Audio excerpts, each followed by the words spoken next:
Hi, my name is Hillary Goldman, and I am focusing my final project on how being in a certain generation may affect your views on the new media. For my project, I interviewed 4 different people. I interviewed an individual from the silent generation, 2 individuals from baby boomer Generation X period, and a millennial. I asked them all similar questions to paint a better picture of their understanding when it comes to technology and media. I want to show how being a part of a certain generation determines your thoughts on new media. It is evident that the millennial I interviewed was a lot more in the know when it came to technology than the person from the silent generation. But I also noticed that the older generations that I interviewed may have a more positive outlook on technology and media than they thought when I was asking them certain questions. My end goal is to teach the benefits of new media and provide readings and evidence to explain this further. What's your name? Sam Goldman. When were you born? And what year? December 25th, 1989. So what generation were you born in? Millennial. What was the biggest technology that was released that you remember during your time? Cell phone, AIM, Apple, all their products. Do you currently own a smartphone? Yes. What kind of smartphone? An iPhone. Do you text on it? Yes. Would you say that you text or call more? Text. When you are trying to look something up that you don't know, do you use your phone to go look it up on the internet and Siri? Every time. So you would say that anytime you go immediately to your phone? Yes. Okay. What is your view on social media? It's good. It's a good way to get instant news and sports news and really whatever you're looking for. You can. Do you think it's a good way that people marketing in the business world nowadays? I do. Yeah. So during my study, I've been looking closely at 2 different authors, Dana Boyd and Sherry Turkle, who both have 2 different viewpoints when it comes to technology. So Dana Boyd quotes in her article, participating in the always-on lifestyle. She says, "My always-onness doesn't mean that I'm always accessible to everyone. Just because my phone buzzes to tell me that a new message has arrived doesn't mean that I bother to look at it. This is not because I'm anti-phone, but because I'm pro-context." And then Cheryl Turkle quotes in Stop Googling, Let's Talk, "We can also redesign technology to leave more room for talking to each other. The Do Not Disturb feature on the iPhone offers one model." Who do you agree with more? I thought Dana Boyd's point was more in line with, I think, definitely when my phone rings or buzzes, I don't always have to answer it. I can definitely put it aside for a minute, finish what I'm doing, and then get to it. I don't agree with Sherry Turkle. I would never think about putting my phone on a do not disturb or airplane mode or something like that. Being in business, I always need to at least be accessible at times. And still, I would rather have someone reach out to me. I can read it either quickly and then respond later, or I can just not respond right then and there, look at it, and then look at it 10 minutes later. So definitely unplugging to that extent is something that's not something that I would agree with doing. What's your name? Richard Goldman, When were you born? 1958. So what generation does that make you? Well, technically a baby boomer, but I think I'm more of a Generation Xer. What was the biggest technology that was released during your time that you remember? Probably cable television. You remember having that when you were growing up? I remember we only used to have 3 channels, and then all of a sudden you have access to a bunch of different channels. Do you have a smartphone? Do I? That's also called an iPhone. I think I do, yes. You have an iPhone? Yes. Do you text on it or call on it more? Probably 50-50. Do you know what Siri is? Yes. Have you ever used her? Do you use her? No. So when you're looking for a question or the answer to a question, what is your first method that you use? I'll ask my daughter to ask Siri. What is your view on social media? Primarily a big waste. Do you have any social media? I have a Facebook page Do you that was created for me by my daughter. use it? I've never posted anything, but people that I grew up with post things every now and then. It's interesting to see, but for the most part, there's nothing on there that's of interest. Do you know what generation is too consumed with social media and Yes. technology? I think they're too consumed with social media. So do you think that because you think that it lessens conversation face to face, or why do you think that? Because it gives you access to lots of meaningless information, and that consumes just their time, and that could be used better. So if you had it your way, how would you like people to get their information?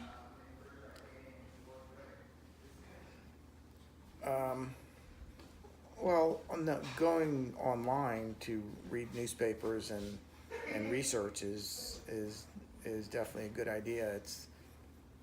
You just have to have self-control. When I say always on lifestyle, what does that mean to you? That means when you look at kids right now, they always are looking at their phones. Do you think that this is leading them away from having a conversation face to face? Yes. If I told you you had to give your phone up for a week, do you think with you personally, in your lifestyle, work, etc., that you'd be able to do that? Probably not, just because I use it so much for it's my go-to phone number for work and for my kids. So I don't answer my landline anymore. So in that respect, it would be a hassle. What is your name? Betty Goldman, What year were you born? July 20th, 1931. So does that make you in the silent generation? No, just after. Okay. So, growing up, do you remember any type of technology that was created that was the big thing? No, I think at that time we had no, really, I can't think of anything. We had telephones and the radio, and that was it. So, when you guys needed to get in contact with one another back when you were growing up, how would you guys go about that? The telephone. That was our way of communication. Was this Always a by telephone? So I'm assuming it was a telephone like plugged into the wall. It's nothing like nowadays where it's accessible. No, it was in the wall or on its little table. And then if you were on the outside, you had payphones. Do you own a smartphone nowadays? Yes. What kind of phone do you have? The Apple 6? So the iPhone? Yes. Okay. And would you say that you more so text on it or call people on it? I would say text. You text? Yes. Okay. Do you think the use of all the social media and smartphones nowadays is lessening the face-to-face conversations? Yes, without a doubt. Do you give me your consent to use any of this video in my new media project? I give you my full consent. What's your name? Susie Goldman, When were you born? October 28th, 1958. So what generation does that make you a part of? Well, I'm probably more of a baby boomer on the younger side, but on the fringe of Generation X. So nowadays, do you own a smartphone? Yes, What kind of smartphone? iPhone. What's your view on social media platforms? I really like them. I actually buy a lot of clothes and products from social media. I love Instagram. I like to follow all the bloggers. I feel like a lot of them I can relate to, and they show you what's going on in the world and current trends, and they hook you up into, different markets and different product lines. Would you say you understand why businesses move over to the social media platforms nowadays? Yes, definitely. I think the millennials, and that's what's out there, the big consumer market, that's how they buy their products. I think that's how they communicate with each other. And I think that, an advertiser would sell themselves short if they didn't have some type of social media advertising platform for their product. What do you do for a living? I'm a publisher. So when did you start this company? In 1986. So would you say that the opportunities and platforms that are presented to you today are better in a sense for your company? Well, it's vastly different. I predominantly publish magazines, periodicals, directories, printed materials, and I've learned to have to adjust to the social media platform because most of my advertisers today want to have a digital presence. So I've had to learn how to do more, on social media platforms to stay competitive in the publishing world. Do you think the younger generation is too consumed in technology and media? Well, I think in a certain extent they are with their phones. Nothing's more annoying to me than you see someone sitting there just texting and looking at social media and just, websites all day long. I think that a lot of times the young kids, millennials, get so entrenched and so engrossed in their phones that they lose sight of having a decent conversation. But I do think that it's important because I do feel like a lot of and I think to keep up, you have to be in a social media presence to know what's going on. So throughout my course, we've been studying different readings, and two that I've chosen to incorporate in my project is a reading by Donna Boyd. Her article is called Participating in the Always On Lifestyle. So she quotes, "My always onness doesn't mean that I'm always accessible to everyone. Just because my phone buzzes to tell me that a new message has arrived does not mean that I bother to look at it. This is not because I'm anti-phone, but because I'm pro-context." She also goes on to describe a situation. Even if she has her phone accessible to her at dinner, doesn't mean that she takes the time to answer any text messages. She just uses it just in case if her and the people that she's with are having a conversation and they don't know the answer to something, she can have her phone accessible to add to the conversation so they know answers. And then I was looking at an article.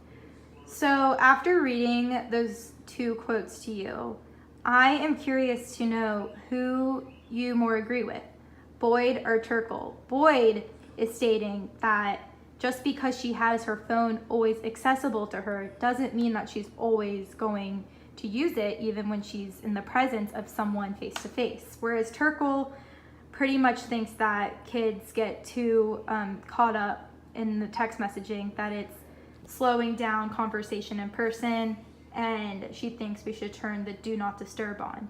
So which point do you agree with more? Well, I can understand why Turkle says that because I think some of the younger generation does do that, but I do believe probably more what Boyd's saying because it's just more discipline.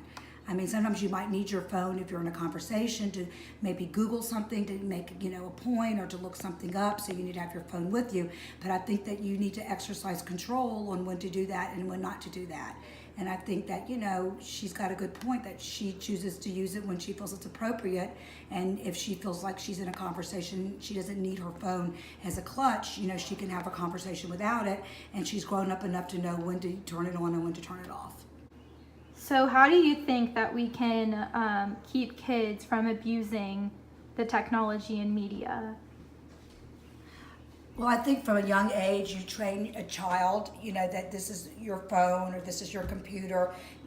This is, there's appropriate time period to be on it.